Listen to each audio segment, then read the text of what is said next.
Сегодняшнее мероприятие это было согласно программе USAID. Согласно гранта выделяет USAID нам 128 счетчиков.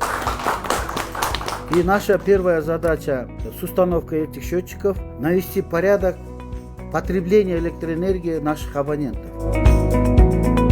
Уважаемый господин посол Соединенных Штатов Америки, хотелось бы отметить эффективную совместную работу USAID и Министерства энергетики Кыргызской Республики.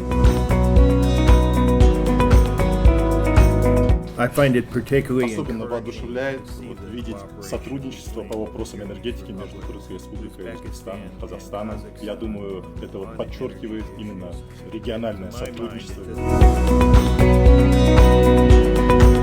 Вы знаете, что у нас межсистемные перетоки есть границы раздела, где установлены на сегодняшний день АСКУЯ счетчики у нас. Но эти счетчики, чем они имеют более прозрачности, у них дополнительно 13 программ включены.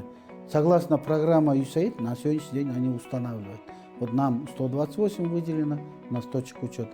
Мы в течение месяца заменим те счетчики, которые ранее были установлены.